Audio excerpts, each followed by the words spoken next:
तर मी कमी ट्रेड केलं तर मी प्रॉफिटेबल होऊ शकतो का? का जास्त ट्रेड केले म्हणजे माझी प्रॉफिटेबिलिटी जास्त आहे?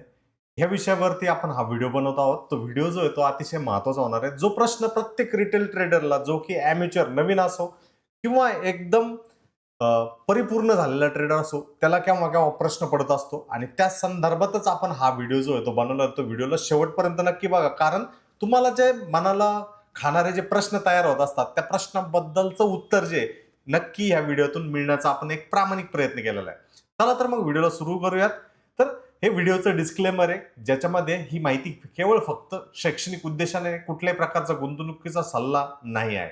तर सगळ्यात महत्त्वाचा मुद्दा प्रत्येक जण जो आहे तो ट्रेड करतो आणि तो ट्रेड करताना त्याची एकच अपेक्षा असते आणि ती असायला हवी, की माझा ट्रेड झाला म्हणजे मला त्यातनं प्रॉफिटच झालं पाहिजे. आणि येथेच 100% लोकं जे आहेत ते चुकतात. तर काय चुकतात? कमी ट्रेड म्हणजे स्पष्ट निर्णय आणि मोठा नफा होण्याची शक्यता जी आहे ती सगळ्यात जास्त असते. तर हा नियम जो आहे तो मनाशी कोरून घ्या. तर बघा तुम्ही, दररोज तुम्ही चार्ट बघता. दररोज तुम्ही ट्रेड करण्याचा प्रयत्न करता किंवा करत असाल. पण तरी प्रॉफिट जो आहे, तो आहे तेवढा राहत नाही. उलट तुमचा नफा जो आहे तो कमी-कमी होत चालतो. कारण मार्केट तुम्हाला ॲक्टिव्ह राहिल्यावर नाही, तुम्ही बरोबर निर्णय घेतल्यानंतरच प्रॉफिट जो आहे तो देत असतो. आणि याचा अर्थ काय? याचा अर्थ असा आहे, की जितके तुम्ही कमी ट्रेड घेताल, तितकं तुमच्या निर्णयाची क्षमता जी आहे ती वाढण्याची प्रयत्न जे आहेत ते सगळ्यात जास्त होतील आणि तिथनं तुमचा नफा जो आहे तो सगळ्यात जास्त होण्याचे चान्सेस राहणार आहे. जसं की आपण एक उदाहरणातून समजून घेऊया. तुम्ही नोकरी करता. जसं नोकरीमध्ये तुम्हाला एक स्थिर पगार असतो, की तुम्ही कामाला गेलात. कामाला गेल्यानंतरच तुम्हाला तिथं पगार मिळतो. म्हणजे स्टॉक मार्केटमध्ये सुद्धा तसं आहे का? प्रत्येक दिवशी आपण चार्ट समोर बसलो, चार्ट बघत बसलो, मग आपल्याला पैसे मिळतील? नक्कीच नाही. इथं जो नियम जो आहे तो पूर्णपणे वेगळा आहे. बरोबर वेळेला बरोबर निर्णय घेतले तर आणि तरच तुम्हाला इथे पैसा मिळू शकतो. पण चुकीच्या वेळेला जर तुम्ही जास्त ट्रेड जर घेतलेत, तर तिथे नुकसान होऊन तुमचं प्रॉफिट जो आहे तो पूर्णपणे जाण्याची शक्यता, इव्हन तुमचं कॅपिटल जे आहे ते शून्य होण्याची शक्यता जी आहे तिथं असते. म्हणून बरेचसे प्रो ट्रेडर जे आहेत ते फक्त दिवसातून 1 किंवा 2 ट्रेड करतात. काही तर प्रो ट्रेडर्स असे आहेत 15 दिवसातनं, महिन्यातनं 1 ते 2च ट्रेड जे आहेत ते करतात आणि उरलेला वेळ जे आहे ते कॅशमध्ये बसतात. आणि हो, कॅशमध्ये सुद्धा बसणं एक प्रकारची पोझिशन आहेच बघा. म्हणून नियम काय आहे किंवा भाग पहिला एक काय आपला, तर प्रत्येक मूव्ह जी आहे ती तुमच्यासाठी नाहीये. ही गोष्ट तुम्ही तुमच्या मनावरती कोरणं गरजेचं आहे. खूप लोकं असं समजतात, की चार्ट हलतोय म्हणजे ट्रेड घ्यायला पाहिजे. प्रत्येक मूव्ह जे आहे ते त्याच्यामध्ये मी बसलो पाहिजे.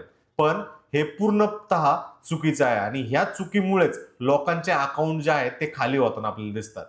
जसं की उदाहरणाद्वारे एक सिग्नल नसलेला रस्ता. समजा तुम्ही गाडी चालवत आहात आणि प्रत्येक चौकात जे आहे ते सिग्नल नाहीये. त्यामुळं काय होतं, तुम्ही थोडे पुढे जाता, थोडे मागे येता, ब्रेक मारता.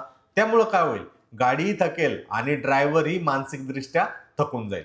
मग मार्केटमध्ये काय होतं, समजा एखादा इंडायसेस पाठीमागील 2-3 दिवसापासनं एक 200 ते 300 पॉइंटच्याच रेंजमध्ये खेळते. मग त्या 200 ते 300 पॉइंटच्याच रेंजमध्ये तुम्ही 50-50 पॉइंटच्या टार्गेटसाठी छोटे-छोटे एस-एल सहित ट्रेड करणार का?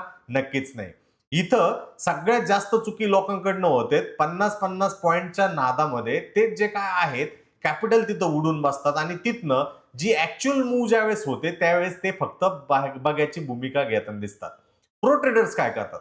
प्रो ट्रेडर जोपर्यंत रेंज जी आहे म्हणजेच ब्रेकआउटची लेव्हल किंवा ब्रेकडाऊनची लेव्हल जोपर्यंत संपत नाहीये, तोपर्यंत ते शांत बसतात. स्वतःवरती ताबा ठेवतात किंवा शांत बसणे म्हणजे एक प्रकारचा प्रॉफिटेज आहे. ही सुद्धा गोष्ट लक्षात ठेवा.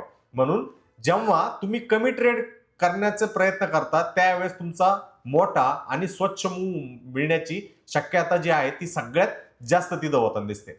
याबरोबरच वीक सेटअप सोडणं सुद्धा ही एक खरी ताकद आहे. थोडंसं बरोबर वाटतंय, कदाचित चालेल, मिस होईल का? या फोमोच्या कारणामुळे सगळ्यात जास्त वीक सेटअप जे आहेत लोकांकडनं, परिणामी ॲमेच्युअर ट्रेडर्सकडनं ट्रेड केले जातात आणि तिथे त्यांचा जो लॉस जो आहे तो वाढताना आपल्याला दिसतो. म्हणजेच पत्त्याच्या खेळात काय होतं बरं? पत्त्याच्या खेळात प्रत्येकाच्या हातात पत्ते असतो आणि तो लवकर हारण्याची शक्यता सुद्धा असते बरं का. म्हणजेच हुशार खेळाडू जो आहे तो 70% 70% जे आहे तो त्याचा पत्त्याचा जो डाव जो आहे तो फोल्ड करतो आणि तिथून त्याचे विनिंगचे जे चान्सेस जे आहेत ते सगळ्यात जास्त होताना दिसतात. म्हणजेच ट्रेडिंगमध्ये म्हणजे भले ती स्विंग असो, भले ती इंट्राडे असो किंवा भले ती लॉंग टर्म असो, त्यामध्ये जर किंमत 200 एक्सपोनेन्शियल मुव्हिंग ॲव्हरेजच्या वरती व हाय व्हॉल्यूम आहे तर आणि तरच तुम्ही त्या ब्रेकआउटला, त्या पर्टिक्युलर ट्रेडला ट्रेड करण्याचा प्रयत्न करत आहात. मग चार्ट वरती काय बघणार? किंमत 200 EMA आसपास आहे का?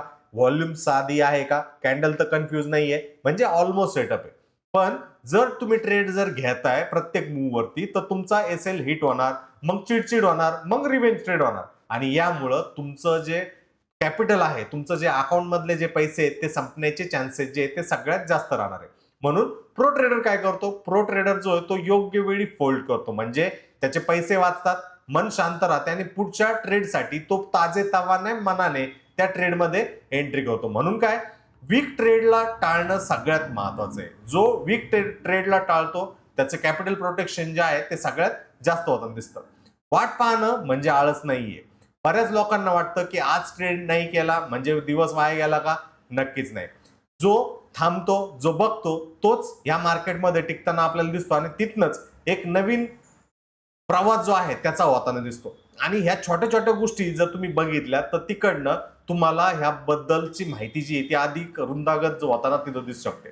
म्हणून प्रो ट्रेडर काय करतो? लेवल मार्क करतो, व्हॉल्यूम केव्हा वाढते, केव्हा ब्रेकआउट किंवा ब्रेकडाऊन होतंय त्या लेवल्स तो लिहून ठेवतो आणि एंट्रीच्या अगोदर त्याचा जो प्लॅन जो आहे तो ठरलेला असतो आणि त्यानुसारच तो वर्कआउट करतो. म्हणून जास्त मी ट्रेड करतोय म्हणजेच माझा जास्त नफा आहे, प्रत्येक मूव माझ्यासाठी संधी आहे? नक्कीच नाही. योग्य ट्रेड, मोठा नफा ही मानसिकता ठेवणं सगळ्यात महत्वाचा मुद्दा आहे आणि कॅशमध्ये बसणं म्हणजे प्रोफेशनल निर्णय आहे. तुमच्यासाठी 3 नियम लक्षात ठेवा.